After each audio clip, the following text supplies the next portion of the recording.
Hey everyone, this is Jeremy Prophet, the harbinger of truth.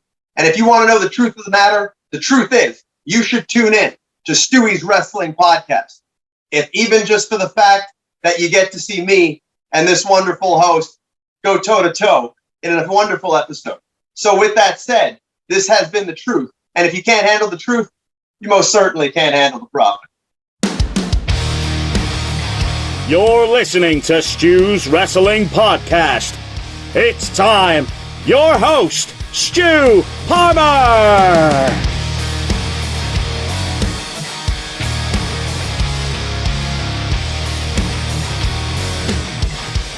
We are back with the WrestleMania Team UK memories, and my guest today is my close personal friend from the Midlands in Birmingham, in England, UK, Mr. Ant Williams. Ant is a WrestleMania trip veteran of 8 times. He's been to 8 WrestleManias, just one more than me, and his first was 2009 for WrestleMania 25. He's got some great stories, obviously, about Undertaker and Shawn Michaels, the first WrestleMania match, which I consider the best. I was in attendance for WrestleMania 26, which was a great match between the two of them, but the 25 one, my word. And also, he went to Royal Rumble 2008. That was his first trip to America. He went with his mum, so there's some great stories about that. Cena, the surprise appearance of Cena and Cena going on to win the Rumble, and also his trips around New York and the majesticness of MSG, Madison Square Garden too.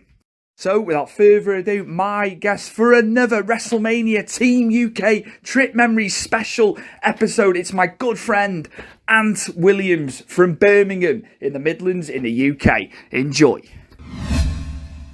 My guest today for a special episode from WrestleMania Team UK, our own little brethren that we have, and a guy who's been to WrestleMania many times with myself and the lads. He's also been to Royal Rumble 2008. It's my good pal and friend from Birmingham in the UK, the Midlands, Mr. Ant Williams, on Stu's Wrestling Podcast today.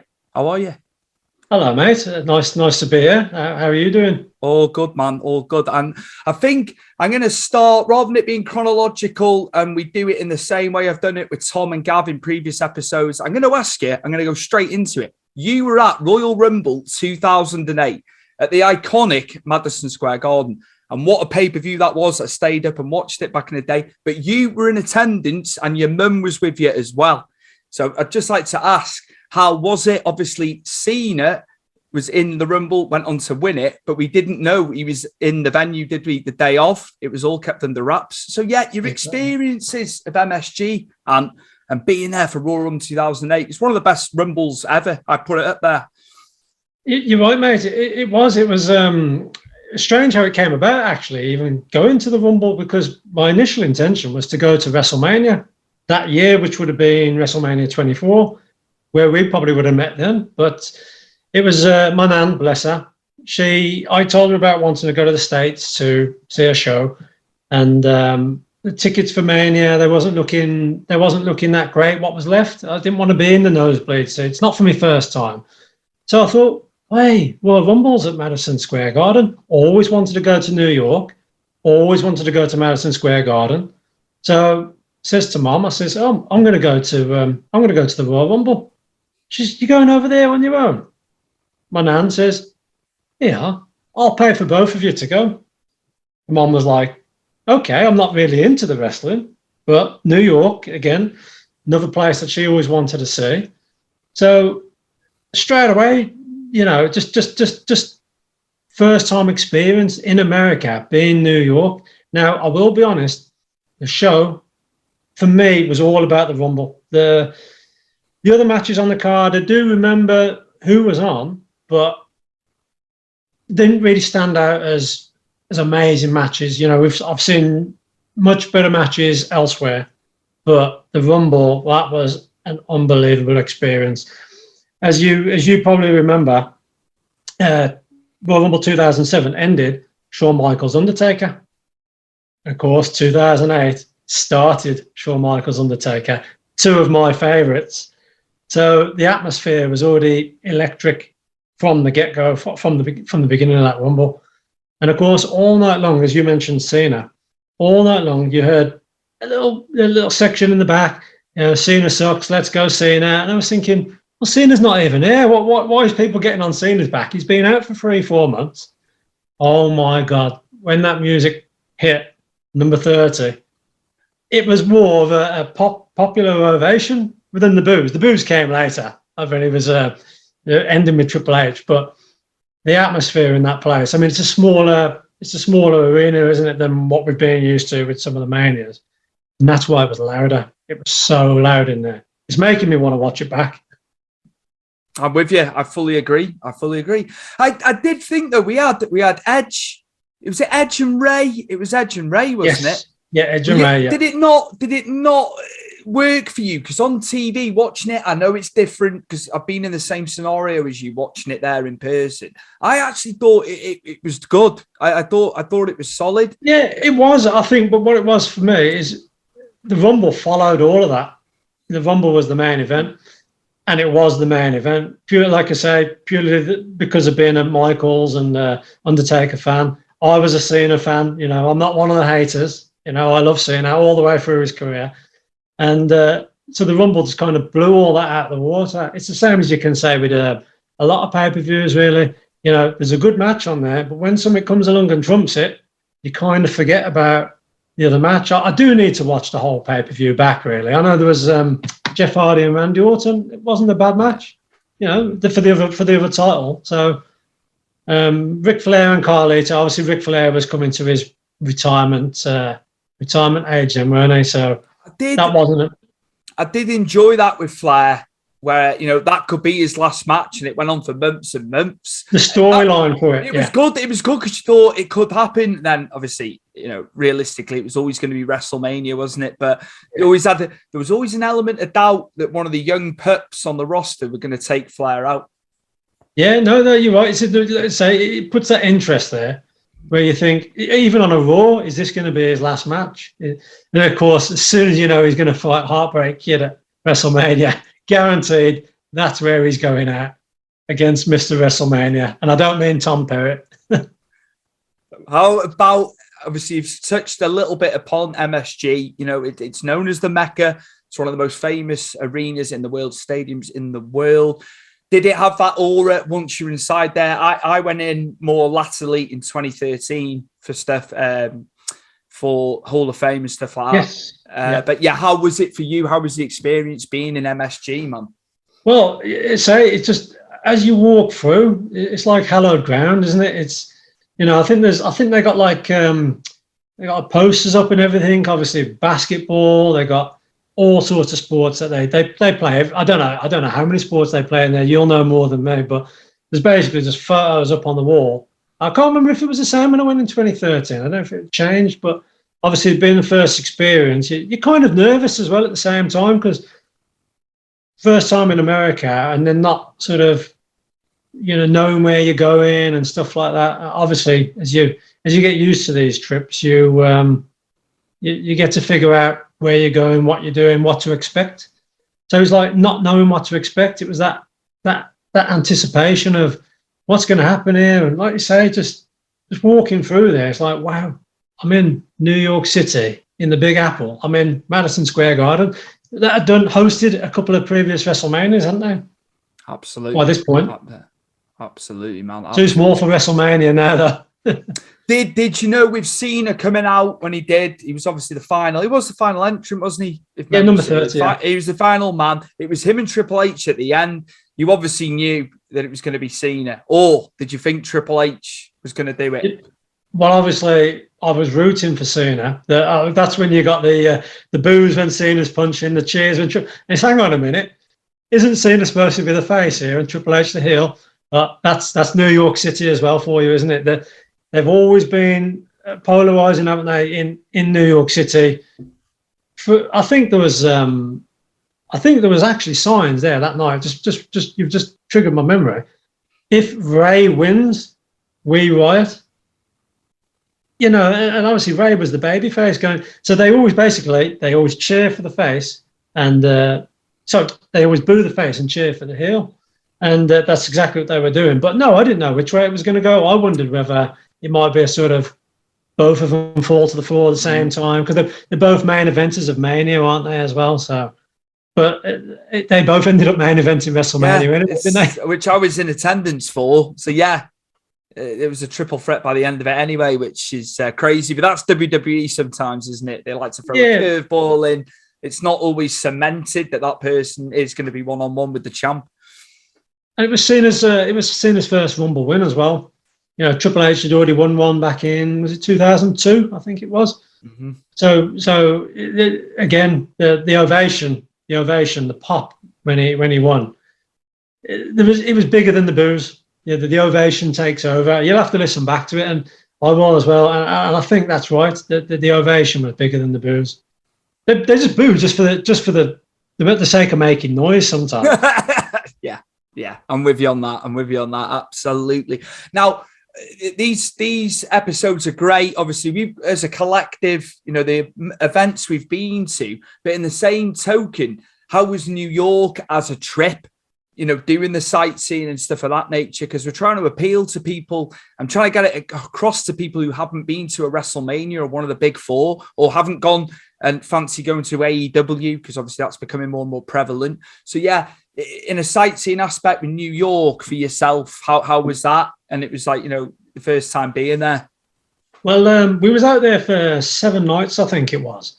And it was probably too long to be with my mom and do the wrestling stuff. And 7 nights was probably more than I needed, because we did all the bus trips. I think we got a 3-day ticket. So, you know, you go on a bus trip one way that way, and then you go the other way another day.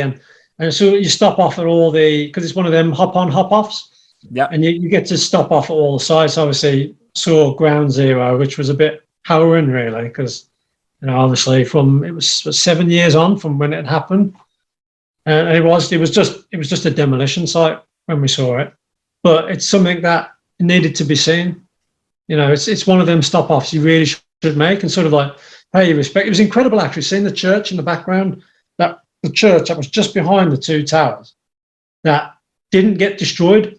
It only had a few shattered windows. That was it. And it was sitting right there behind where the 2 towers was. So again, that was a good place to see. Obviously, Statue of Liberty, Empire State Building. Just kept doing all these stop offs, getting off the bus, going up the statue, and then getting back on, and then going up the Empire State and doing the statue the next day. We actually took a boat trip. We got off and got on a boat over to, I think it's Ellis Island.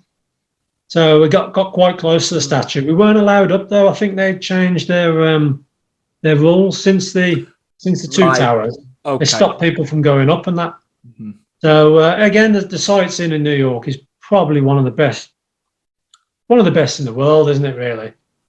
Now, as a place, for me, it was kind of like going to London, but 10 times bigger. And the people are always like hustling about. They're always so busy. It felt like no one really had any time for you. Obviously, I've had better experiences in other parts of America. Absolutely. I'm not saying the people were rude or anything like that, but it was, obviously, we didn't know where we were going and what we were doing. You sort of stop to ask people, but they haven't got the time of day. It's just like, they don't really want to know. They don't want to, and it's the same in London. You know, big cities, you know, even Birmingham can be the same sometimes. People are off to work, but there was a few friendly people, you know, the people at the hotel, but probably best not to stop and ask passers-by on the street, because, you know, they're carrying their briefcases and they're off for their day at work sort of thing. But, oh man, just the size of it, just the way it's all laid out. It's all in like blocks. Literally, it's in like a square. You know, you go down one street and then you go down the other one, which is in line with it, and you can end up at the same place. It's just literally, they are squares. That's what they're called, blocks, aren't they? And absolutely, yeah. Everything's just sort of laid out. But until you've been there once, sort of knowing where to go, you know, I could probably go around there blindfolded now after 7 days. Did you go? I went to Macy's in 2003. Did you go into Macy's when you were there? I don't think I did.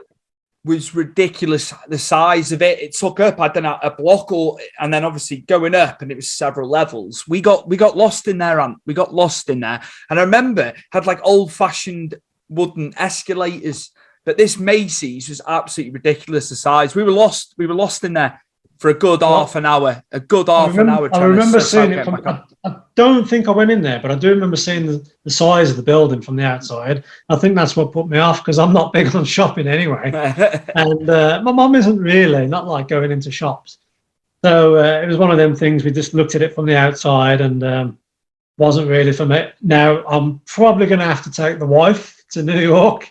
So I'm sure she'll want to spend a fair few hours in Macy's. So Absolutely. So I'm glad I didn't go the first time, because I'll probably got to go again. I'm going to move on, because there's been several WrestleManias that you've been to. I'm thinking you've done 7. Have I got the count right there? 8 WrestleManias. And now, obviously, rather than going, 2009 right the way through, I'm just going to ask. I will ask about Houston first, because it was the first one. So yeah, how was 25, man? That was good memories from that one, really, because obviously coming off the back of the Royal Rumble, I thought to myself, I still want to do a WrestleMania. Like, that was my plan. Like I said at the beginning, is to go to a WrestleMania. So I thought, I've still got to do it. But this time, I went on my own over to Houston, Texas, on my own. My mum says, "Oh, you can't go over there on your own." I was like, "Well, I am." I said, "Do you want to come?" Not really, no, because obviously, one experience for my mum was enough. And Houston, Texas wasn't the sort of place that mum wanted to see. I said, "Okay, I'll be all right. I'll be in touch. I'll ring you when I land, I'll drop you a text every day or something." I was living at home at the time, I was single. So I got over there, again, not knowing what to expect. I'd booked the WrestleMania, the Hall of Fame, and fan access tickets just for the one. I didn't realise back then, you live and learn, that Monday Night Raw was actually in the same city, so I didn't get to do that.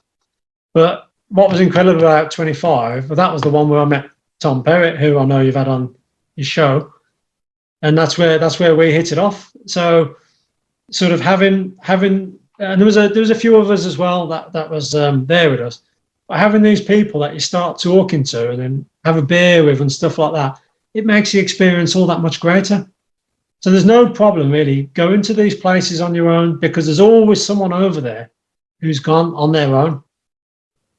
And everyone's in the same boat. They're there for the wrestling. They're there to have a good time. You can even talk to people who aren't on their own. And everyone always seems so friendly.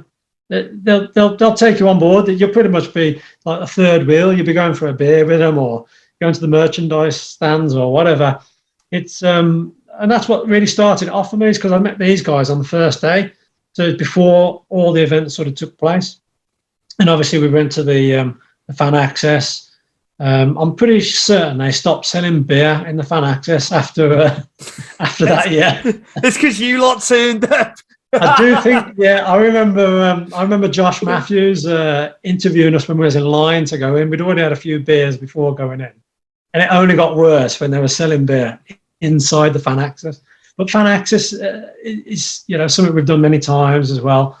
But that was my first. We never did anything like that when we went to the Rumble. So that was my first experience of fan access, and I would always recommend to do that at least once. Make sure someone's on the lineup that you want to see, and you can get photos with a few stars, autographs off some of the others, and that was obviously the Hall of Fame was the same year with Stone Cold getting inducted. I think I picked a good year. It was a good class. It was he's one of my faves. He's another one of my faves. So. Obviously, because in that order back then, it was always like Access, Hall of Fame, and then the Mania. So I really enjoyed the Hall of Fame as well. Obviously, I was suited and booted, as many people were then. I don't like the heckling though. I didn't like the heckling, and it's been the same over some of the years. People are there to have a good time, but you've got to show respect, haven't you? Absolutely. And most people there are respectful, but I think sometimes there's a bit too much heckling at these Hall of Fames. It's a respect thing. Totally with you on that, because Yeah, you know, at the end of the day, you've paid for your ticket, but they put themselves on the line for years and years for our entertainment, haven't they? Yeah, they've earned that spot, haven't they? So, like I say, most people are respectful at the Hall of Fame. You just got a few, but you get it in every sport, don't you? Every sport, especially the football. How was the venue for Mania now? Sorry.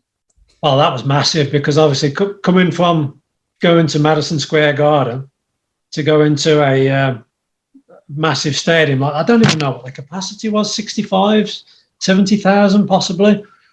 I can't quite remember, but the good thing about that venue was how easy it was to get to from downtown Texas. There was like just a train that ran there. It only took about 15 minutes just from downtown. You could just, I think it was like the last stop. So nice, easy one to get to, and got in pretty easily as well. I mean, you know, with that many amount of people, it's sort of like going to a Wembley and stuff like that over here. You know, just put extra security on and extra stalls, extra ticket stalls, so you can get through quite quick. And I remember getting there really quick, and pretty much I think the pre-show had already started when we got in. But I was obviously, even though I'd met these guys, I was sitting on my own because that's how I'd booked my ticket. But so of course I've got these other random people around me that I've never met, and I'm having a good time with, just because first WrestleMania, great show. Obviously, I know we'll get on to probably the best match of that show, but just the atmosphere again, electric. I found it to be electric. I thought, you know, even louder than the Rumble, but you've got probably 40,000 more people as well. The fact it's closed, it's got a roof on it as well, because as you've heard, we've heard over many times, many years over it, the sound goes when it's open air. And they're only getting hit with the noise seconds after, aren't they? When they've hit a move and stuff, there's a delay. So anything, I've always been for that it should be enclosed. Yeah, no, you're right. It does make for a better atmosphere, and I think that's what does it for any show, not just a WrestleMania. The atmosphere, the people need to make it, because as we're making that atmosphere, the performers put on even better performance, because they know they're getting a reaction, whether it be good or bad. If you're getting booed out the building, you're still doing your job, aren't you? Absolutely. We will get on to the match, the first match. They obviously took each other on in Korea versus the Streak at 26, but you were there, and I still maintain 25 was the better match out the two. I know they did it differently. I was gutted, mate. I was gutted. I had plans to be at that WrestleMania. Didn't go. But yeah, you were in attendance for that. Obviously, Michaels and The Undertaker. Well, that was the main event without being the main event. Let's be honest. I mean, I know some people will agree, some people won't. I mean, hands down, I know you might ask me about matches and that later, but that is my all-time favourite match. And to be there at Mania to see that was the reason why I've done future Manias. Had that match not taken place, that might have been my one and only. It was supposed to be a one-time deal. One Mania, one-time deal. You know, it costs a fair bit to keep doing these trips. And it was because of that match that I had to go again. It was, I mean, the atmosphere for that match was, well, you see what the atmosphere was like after that match. There wasn't a lot of atmosphere. We were all burnt out after that. I mean, with one arm I was going, Undertaker, and then the other arm I was going, HBK. I was doing both sides of the spectrum. And actually the guy next to me was doing exactly the same. I think everyone was just cheering both guys. They're both faces as well. So obviously they did it a bit different, didn't they, for the following year, as you said. Like, sort of tried to turn Michaels heel by, you know, him costing Taker the title the month before, but they were both faces, and I love the entrance as well. You know, the Michaels coming down in the white and stuff. Good versus evil, you know, even though they're both faces. What a match. What a match. You can't dispute the production values from WWE when they do stuff like that across any entertainment or sport. The way they do that is second to none, the way they do it. And it was amazing how they depicted it. You know, he was coming from the heavens, wasn't he? Yeah. Down to hell. hell. Exactly. There we go, man. But yeah, as you say, I think a match that gets overlooked. I thought it was a decent match. It was obviously Jeff Hardy and Matt Hardy. Yes. Other people said it was better at Backlash at the next pay-per-view. Obviously, they carried it on. I Quit, wasn't it, the following pay-per-view? But I didn't mind it. Some people said it didn't coagulate between them two at Mania 25, but I thought it was a decent match. I mean, there again, you were there, in person. Different. It's totally different. Again, so yeah, what did you think with that? Because they had a good storyline. The build for that was amazing. It was a good build-up. It was a good match. Now I remember watching the following pay-per-view, and I remember thinking the second match was better as well, even though I'd seen the first. I think they'd set the bar and then they raised it. So the bar was good. The bar was already good what they set at WrestleMania, but then they raised the bar the following pay-per-view, making it an I Quit match.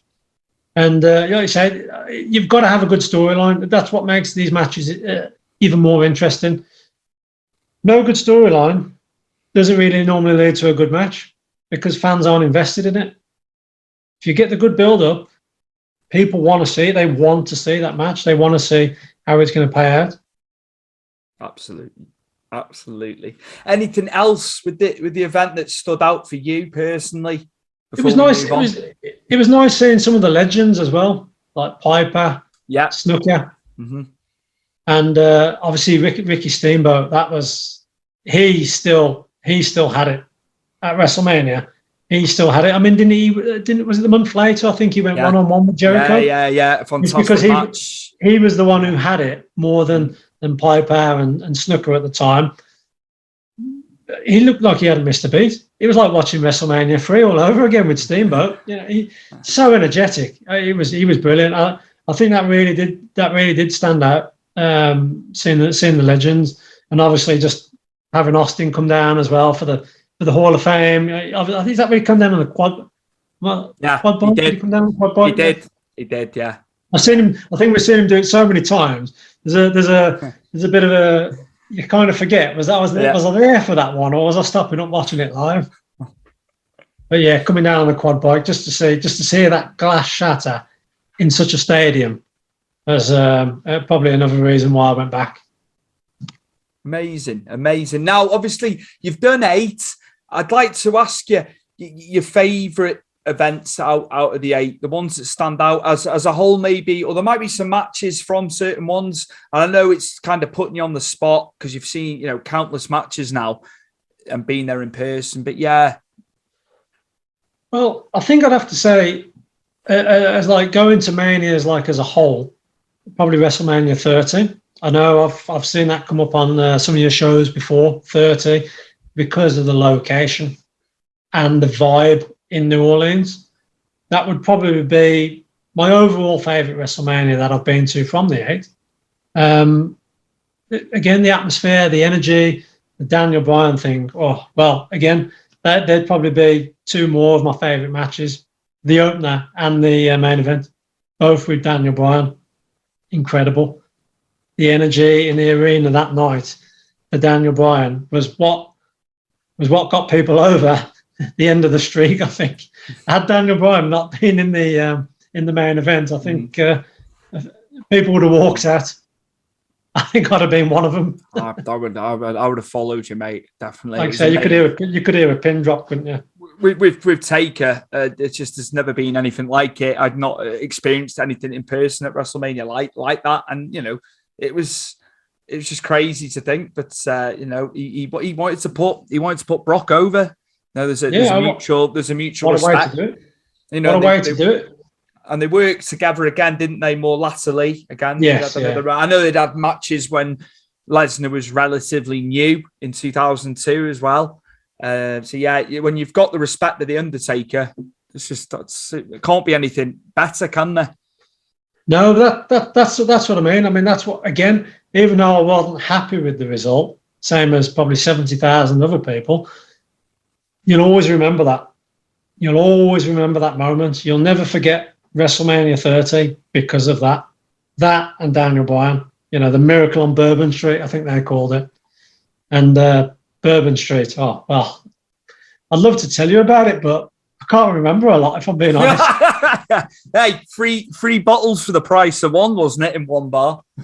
I don't know. You tell me, mate. Yeah, it was, because you lot were all like, yeah, you can get 3 bottles for the price of one. We go to this bar. I don't know if it was the Swamp, that bar. I've got a funny feeling it was the Swamp. And it's just like, they're asking for trouble, the Brits. Free beers for the price of one. I think they charged you for free beers. So, yeah, I think my dad would term it, because he was on the trips of us, it was a test of endurance. He actually said that in his best man speech at my wedding. All the boozing that we did as a collective. But, yeah, New Orleans especially, it was amazing, wasn't it, Bourbon Street? Yeah, I mean, obviously as well, touching on your old man being there, like that was the end of his streak as well. So, like, that was a great one to go out on. And obviously the wedding, we've been to each other's weddings and seeing your dad do the speech and stuff like that. Some great moments to take away really from the WrestleManias. It's not just the wrestling, as a lot of people have said. It's not just about the wrestling. It's about places, the people.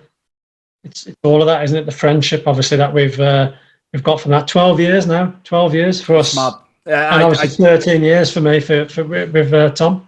I often think about it, mate, how quick that time has actually gone. But and then in the same token, you look at it other ways, and when we were doing stuff, it feels like it's been longer, if you know what I mean. In certain ways, it feels short. Other ways, that seems long ago. But I feel like I've known you all my life. That's it, man. It was just amazing. You think when we met in Arizona, it just happened to be that we were at the same hotel in 2010, weren't we? Yep, I was meant to be on this podcast, obviously. You were meant to be podcasting. Absolutely. Now, Arizona, I will talk about that. We're jutting back to the beginning of when we were all like forming as a unit. I'll term it as a collective. And Arizona, I enjoyed it. It's still my dad's favourite place, I think, but it was his first. So I think that's why he's got such fond memories. But yeah. 26 WrestleMania 26 as a whole, Arizona, Phoenix as a place. Phoenix was quite quiet. It's quite quiet, wasn't it? Really, you're out in the desert pretty much. Just off from the desert, really. But it was quiet. But we made it a bit of a party, really. Just getting to know each other, really. That's probably like my fondest takeaway from Arizona. Is actually that's where we all became friends. Like. Me, you, your dad, Wayne, obviously I already knew Tom. It's sort of like, and then we started growing, didn't we? Taking Gav on board a few years later. But for me, it was a great holiday. It's like, I know I said like New Orleans, like WrestleMania 30 being a great WrestleMania, but 26 was a great one, but for different reasons. Just having some quiet drinks with you guys, well, maybe not so quiet drinks, but, just actually getting to know people, hearing your stories, you hear my stories, we listen to one another about our previous wrestling experiences and stuff like that. And the Mania itself was probably one of my least favourites that I've been to. Not the least, because I'd probably say that'd be 27. But, some great matches still on the card. I loved, is that the one with, was that Jericho? No, that's not Jericho. I'm 28. That was. So obviously Jericho and Edge. Yeah, Jericho and Edge. That's it. Jericho and Edge was a great match. Obviously, career versus streak. Again, that was another one.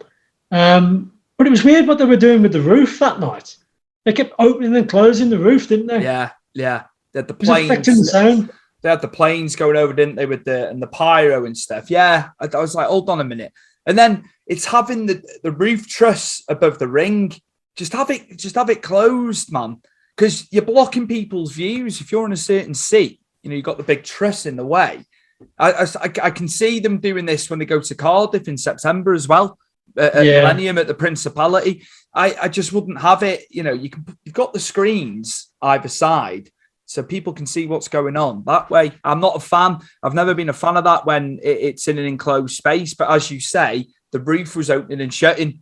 So, well, I thought they were doing it because of the sun. Especially, I remember joking with one of the lads because we weren't sitting together at that because obviously we hadn't gone together. We only met there. Yeah. So when I was sitting with the other lads, and I remember saying, they've closed the roof because the sun. Sheamus is going to get a suntan over there. I love Sheamus, but obviously, he's very pale. And that was the time that they closed the roof for the first time. And I was like, "Is that for Sheamus?" And I was like, and then they opened it again, like after the match. I was like, "What's going on?" I don't know if it's to do with the noise or the lighting. I don't know why several times that night they opened and closed it. Now I don't know what that Principality Stadium looks like. I haven't seen it myself, but like you say, it sounds similar to this. Then it's just I just don't like it when they have it above the ring, man. I understand when it's open air. I get all that. They have to have it, don't they? It's understandable if there was, atrocious weather or whatever like that. Yeah, they just stick with that. They always have done. Haven't they? But it's bound to be atrocious weather in Cardiff, isn't it? Yeah, but at least they can shut the roof. They've got the retractable roof, so they can shut. I just shut the roof again because it's atmosphere, isn't it? Again, you lose it, man. But yeah, well, I hope all the fans aren't expecting to get suntans when they go to that one. Anyway, I hope they got their umbrellas ready.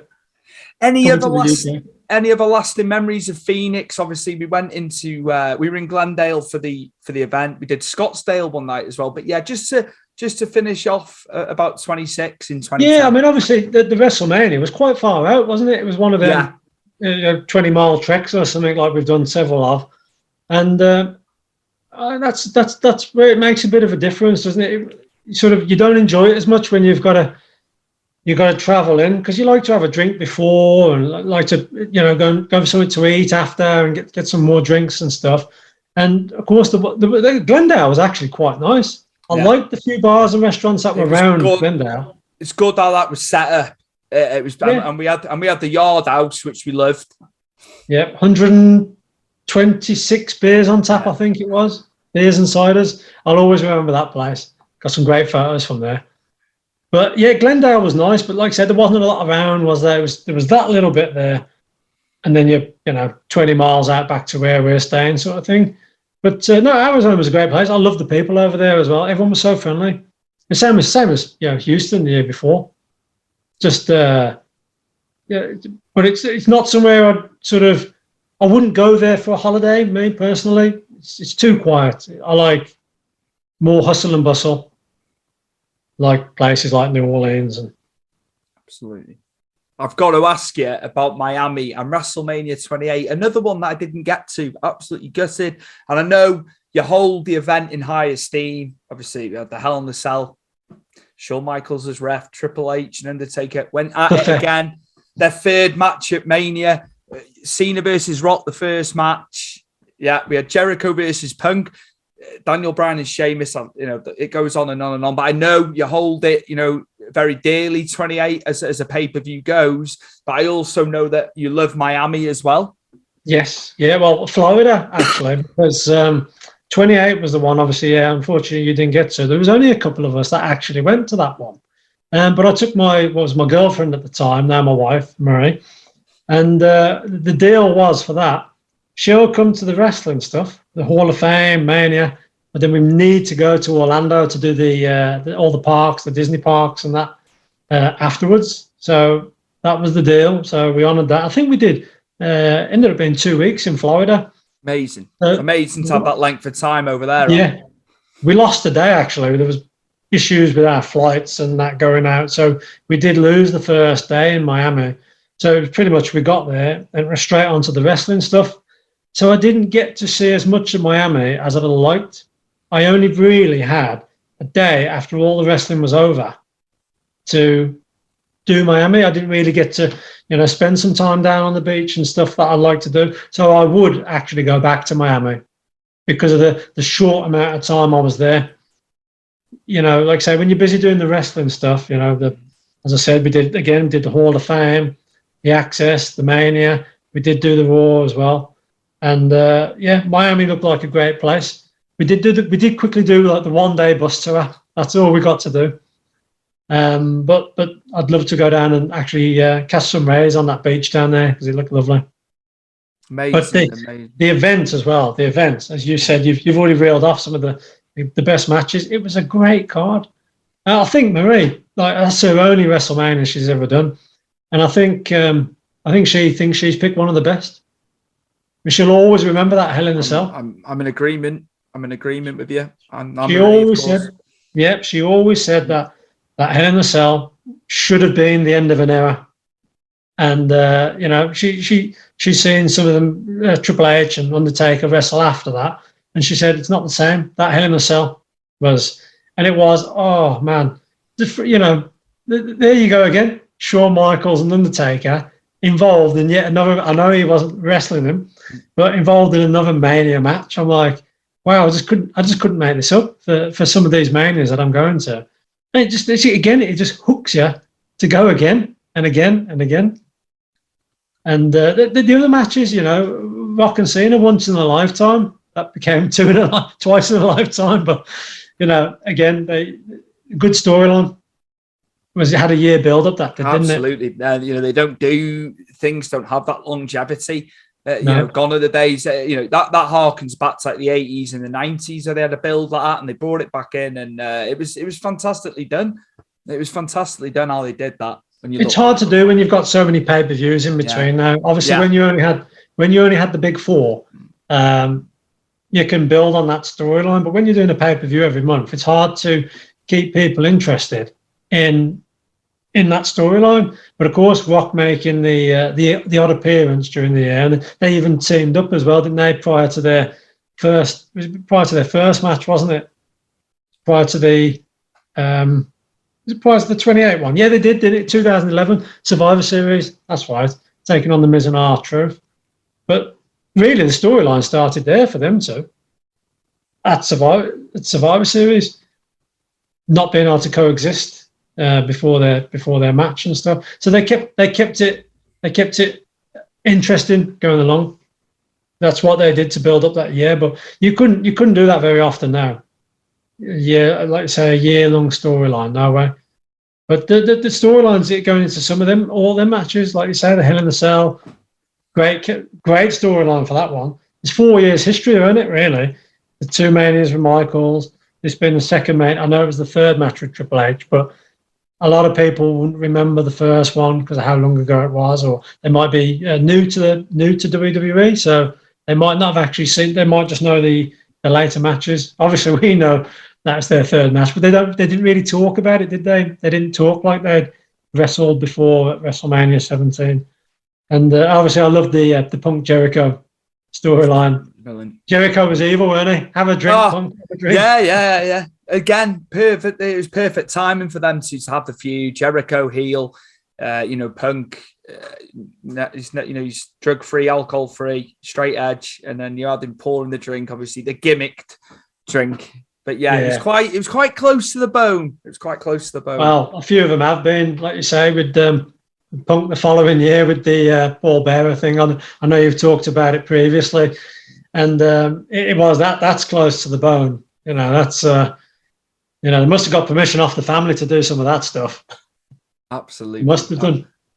Absolutely. What I'd like to ask you now, coming away a little bit. Obviously, you've done Access, you've done WrestleCon, you've met various people over the years within wrestling. Who were some of your favourites? I know you've got photos and stuff. I know your profile photo at the moment is of the late, great Scott Hall. Great that you got to meet him. I didn't personally meet him. I was gutted about that. That was actually by accident, that I met him. He was in New Orleans, 2014. That was the year he got inducted into the Hall of Fame, wasn't it? Mm-hmm. Yeah. So it was, I don't know if it was before or after the Hall of Fame. Obviously, we were there for a few days, and he was coming out of the store. He was on his own. He was just coming out of the store, and I was on my own. I don't know where I was going. And I seen him. I was like, that's Scott Hall, that is. And I thought, he's on his own. Maybe I don't like to badger them. You need to know your audience. You need to know when's the right time, not to be rude and interrupt them, but it's not like he was with anyone, so I thought maybe you can only say no. I'll ask him the question. Scott, I went, oh man, I can't believe I've just bumped into you. I was like, I idolise your character. Like you're brilliant, especially the bad. I like more as Razor Ramon. That's the character. I didn't really watch WCW and the NWO. You see, I didn't really know that side of things. Obviously, I've read about it in recent years, but obviously for me, I was bumping into Razor Ramon, And he was really polite. He was just like, he looked around, see who it was about. Come on, quick, we can take a quick photo. And, at the end of the day, he had somewhere to be. He was probably going to go and get ready for his Hall of Fame induction. Like I say, I can't remember what day it was that we bumped into each other, but obviously the access is different because you're going in there and they're expecting you to come up and have photos and autographs. But the Scott Hall one, that's a completely different thing. Bumping into him in the street, if they're with people, we've seen him in New Orleans as well. Sort of, I remember walking past Randy Orton. He was with his girlfriend. Yes, and no one would dare walk up to him. It was like a parting of the sea. Everyone just got out of the way, let him through. It was crazy. It was crazy. Countless thousands of people down that street, and it just parted. No one dared go up to speak to him. So again, that was the respect as well that he'd obviously got, as in to say, I'm with my girlfriend here. This is my quiet time. This is my downtime. I'm on Bourbon Street to have a good time too. So leave me be. And I think the way he carried himself walking down that street was what made people not go up to him, because I was scared of getting an RKO. Access, like I say, that's different, isn't it? Going to fan access, you go in to see, so you're queuing up to see this particular person.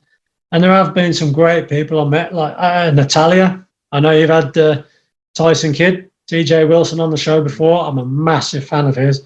I think I did see him, but it was just for a photo. It wasn't one of these where you get to talk to him. It was it might have been the Hart Dynasty when he was with Harry Smith. Yeah. Harry Smith. Smith, Boy Smith Jr. Yeah. I think I got a photograph with two of them, but that was one of the different years. But Natalia, she stood out as she was really nice, really friendly, and I've seen her. I watched like Total Divas and stuff like that. I like Natalia. She's really down to earth. She's just really, really, really funny, and she was just cool in person. So she's one of the ones who really stand out for me. Kofi Kingston, he was nice. He was sound. There's been so many. Mate. It's hard, man. You don't really get time to talk to them either. It's kind of like you stand up at the front, get your photo, or because some of them are photos and some of them are autographs only. You can't have a photo because they're on the other side of the table. And but you could say a quick hello. You sort of feel the vibe off some of them, like some of the ones who are a bit more down to earth, and who the ones who want to be there and are actually enjoying themselves as well. But then there's the other ones where I've like paid to see Stone Cold, Shawn Michaels, and probably similar to you with Bret Hart. I couldn't speak. I lost my tongue. I'm not normally lost for words, but I could see on the photograph that I had with Stone Cold how nervous I was. My missus even said to me when she seen the photo, she goes, "You look petrified." I went, "Wouldn't you be if you're shaking hands with your idol?" Your idol, and it's easy done, mate. In that it hits you when you're queuing. It hits you. Holy shit! Like, I'm very close now. It's like, oh my god. Yeah, I'm with you on it. I'm with you on it 100%. Yeah, I say it's so different when you meet one of them top guys that you've looked up to like most of your life, sort of thing, and same with you with Bret. But it's an experience, isn't it? Meeting someone that you've watched for so many years, especially like with Bret going back as far as he did, sort of thing. Back to the late 80s and that. But I didn't get to meet Bret actually. He was one I'd like to have met. But it sort of, I suppose, with the accesses I went to and the WrestleCons, he wasn't at the ones I was at, or I was probably clashing with someone else. Like he might have been at the one I did with Stone Cold, and you can't get to see them all, can you? You can't do them all. It's impossible. Time is so, and then obviously it's queues for certain ones as well. Yeah, it's hard sometimes. You have clashes, especially at Access. Sometimes you have to decide, I'm going to go and queue for this, and then somebody else is doing something, at the opposite end of the convention centre. Yeah. You're right. Like I say, you can only fit so many, and that's why you have to keep going. If you want to see someone else, go the following year. Hope they're there. Absolutely. But I mean, they do shows over here, and that some of them do come over to the UK. Obviously not as like WrestleCon, but they do different sort of conventions, don't they? I know they do some in Birmingham. I know like Mick Foley's been to the NEC loads of times. Obviously, if he's on the book tour or comedy tour, I know a few of them are doing one in the UK. Actually, that one got cancelled. That's why I tried several times to see Shawn Michaels. Actually, there was one of the accesses I tried to go to. I think it was probably in Atlanta, and I couldn't get a ticket. And then he was supposed to be doing one in the UK at One Pro Wrestling, and I think they went under. I think they're back up and running now. They are, mate. They're back at September. That's it. Yeah, they went under. Huge show in September. That is the talent they've got on there. I mean, they always had the talent when they did it years ago, donkeys years ago, didn't they? You'd have AJ Styles, Christopher Daniels, all the top talent outside of WWE would show up, wouldn't they? But typical, they went under at the time. I had tickets to see Shawn Michaels. It's just timing, mate. Just bad timing. Yeah, it was. At least I got to see him anyway. Finally. Was it? I think it was New Orleans. I think it was the WrestleMania 30 was the one I got to see him. So again, I've seen most of the people I want to see now. Really, like I said, there's some other big names like Bret Hart and that I'd like to have seen, and there's still going to be that opportunity. Bret's going to be about doing these shows for a few years, I suppose. A lot of them still do, don't they? They love it. They love doing it for the fans. You can tell the ones who love the business. They're the ones who keep. Yeah. They're the ones who keep coming out. I've heard Austin is brilliant with people outside of a signing capacity. If you were to bump into him, I've heard various times he's got time. He appreciates it still. A man of his standing within pro wrestling and sport, and he'd sign something. He'd have a photo, and that's a man. One of the greatest of all time. I don't think I'd be able to speak to him if I bumped him into him in the street. He'd be another one of them Randy Orton things. That you'd see Austin walking down the street. You think if I speak to him, is he going to give me a stone cold stunner? Anything else from the Manias now as we close out? Any moments that we haven't discussed that stay still in your memory and you think and you're very fond of? Well, I mean, like I say, just. Every year is a different experience, really. We didn't really touch on Atlanta that much, and I know. Obviously, you were there for that one, and we did other things other than the wrestling, didn't we? We did like the Coke Museum and stuff like that, and the aquarium. So there's several places. There's different things to do, isn't there, as well as just the wrestling in different cities. It depends where you go. They seem to be having it a lot at the same locations now. They're not really rotating it that much. I don't like that either. I'm not a fan of that at all. It should be moved around. That was one of the things that I liked. It was going somewhere different. Yeah. I missed out on WrestleMania 31. I'm gutted about that. So I'm going to have to sort that demon out and go to San Fran at some other time other than a WrestleMania. So, but they say the locations are what done it for me. The locations and the people we go with. Absolutely. And obviously that's slowing down a bit, isn't it now? Because people are getting married, having families and stuff like that. So it all changes. But yeah, I mean, every place I've gone, I can't really say a bad word about any of them. Like Dallas, and then we did New Orleans again. Some of us did, as you know, and wasn't so good the second time round. The vibe, the atmosphere wasn't there as it was at 30. Mardi Gras had been there for 30. It wasn't for 34. It was like a different time of year. I think it was like a month earlier or something like that. And you could tell the atmosphere wasn't the same. And obviously that was my last one, 2018 now. 2018 was the last one. And obviously COVID's, stopped a lot of that, sort of. You couldn't really travel. I know they were having the Manias and they were letting fans back in, but we haven't been able to travel over there. But one day we'll do it again, won't we? What about more? Sorry, no, I jumped in. I was just going to say one. I was going to say one last ride. Yeah, one last ride, mate. Hey, do you know what stands out for me we're in an elevator. We're in an elevator, and an American goes to you. Are you from Australia? Oh God. Yeah, I was in there. I was trying not to laugh.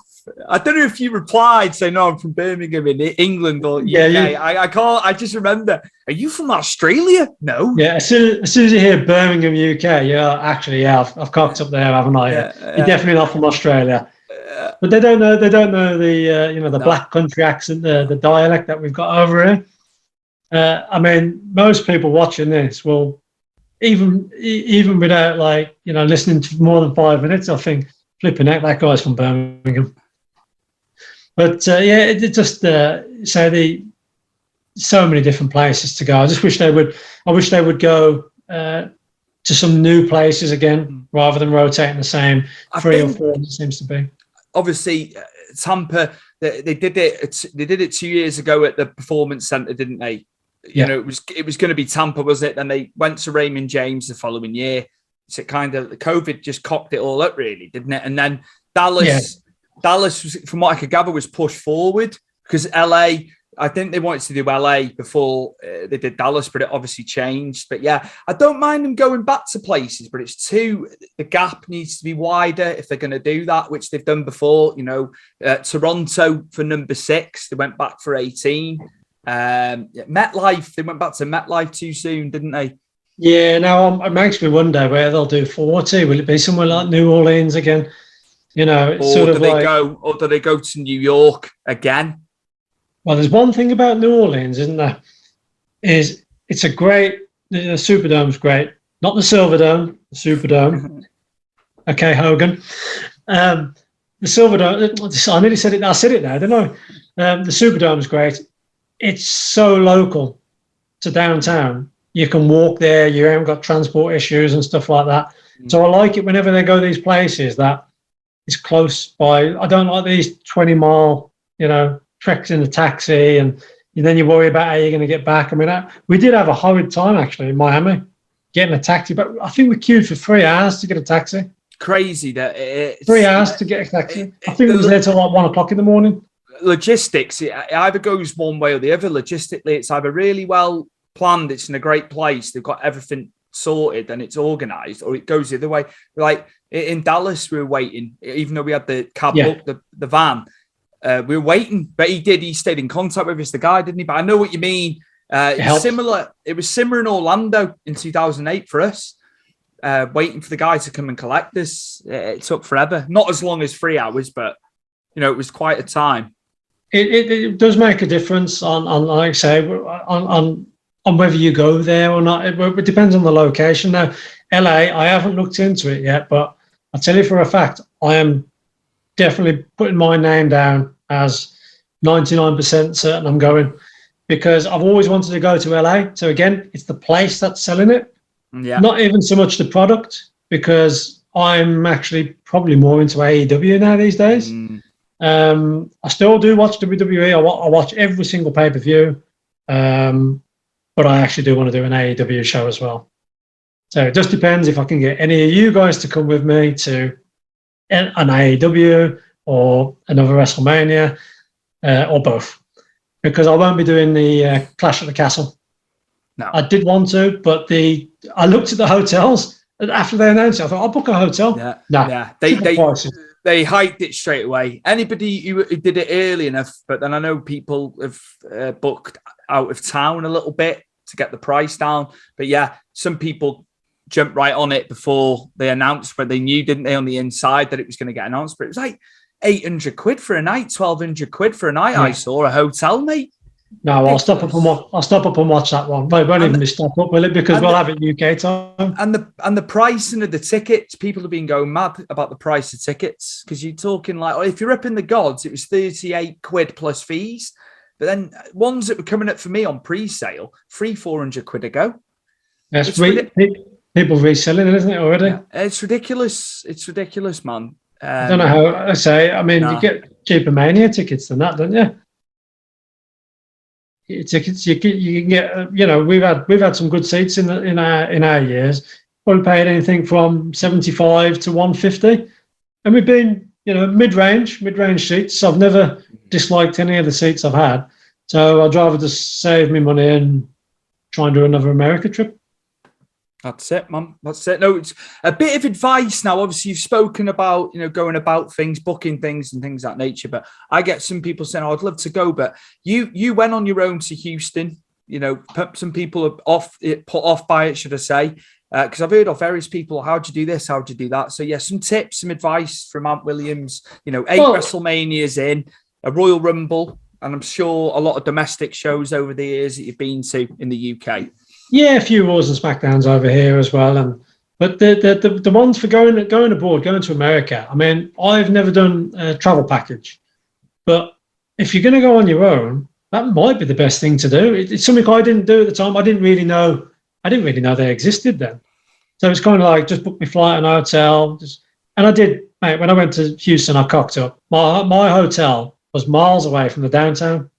I don't know what the hell I was doing. I just literally saw a hotel, saw it was Houston.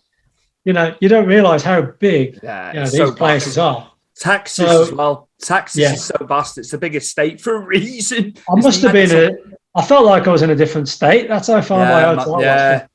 But maybe the travel package might be the way to go, because you know they're going to put you in a hotel. Then you're going to get your tickets to the shows and that. But obviously, you pay for it, and you pay for that because the price is dearer. But shop around. If you want to do it on your own and a bit more on a budget, you can get your own hotel. But what I'd recommend is definitely get the old Google Maps out. Look at where the stadium is. Look at where Monday Night Raw is going to be.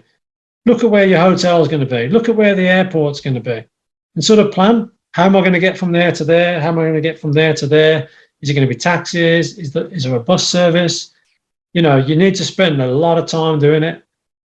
To do it on a budget, you definitely need to put the time in. As I say, places like New Orleans, don't worry about it. Everything's close together. Just stay downtown, and you can walk everywhere. But if you go into some of these other states, like we said, Arizona, 20 miles out, you need to think about how you're going to get over there. You could taxi share with some other people in the hotel. We've had to do that. Me and Maria had to do that when we went to Abu Dhabi for the Formula One. We was that far out. We were fortunate enough to have someone staying in our hotel who was going to the race as well. So we managed to taxi share, and that was probably about 20 miles out too. It's a different beast now. We're not going that far back, but you've got Uber, you've got Lyft available now, so you can do it that way. It's a total different climate now, isn't it? And I'll bring Will Caller, their system that Ticketmaster usually go to the venues to pick it up, so you got to travel to get your tickets. I think now surely now it's digital, because a lot of stuff you can do. I'm hoping it just make it so much easier if you've got it to hand on your phone, all the tickets. I'm sure you can.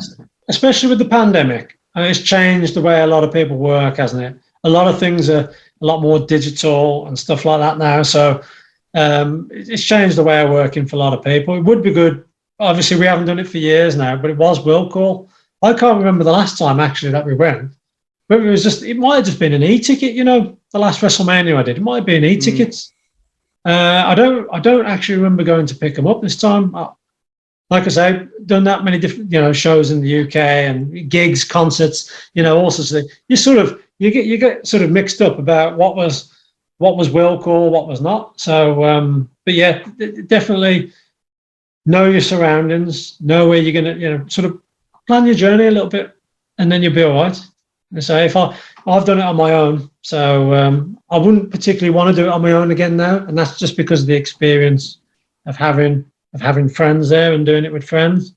But I was so tempted to go this year, as you know, and 1 month to go, last minute, talked about it, and I think the final thing that put me off, my passport had expired. I was still going. I was like, I'm going on my own. I'm going on my own again. I'm going on my own. It was passport expired. I was like, I can't be bothered with the hassle of getting that done. So I said to myself, we'll go next year. Great advice from Mr. Ant Williams there. You know, we've done it that many times. We've been over, you know, it's entirely up to you, but yeah, a package deal. I'm not sure if Wrestling Travel is still doing stuff. I assume they've got LA packages there outside the WWE though, but there's ways around it. We did it, when you look back, we really did it the hard way, but we got it. Every time.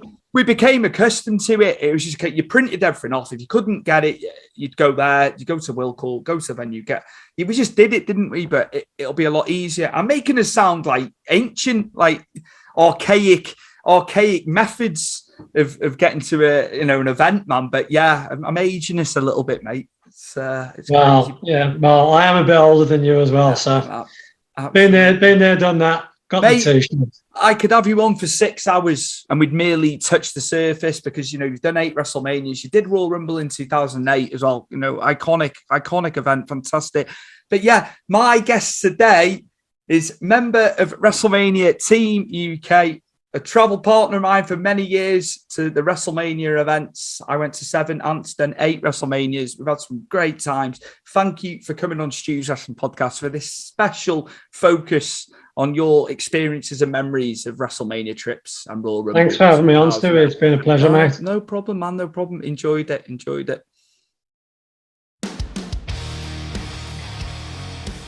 Fantastic stuff. I love memory lane. I love the fact that, you know, we all got together. The genesis of the WrestleMania Team UK group was in 2010.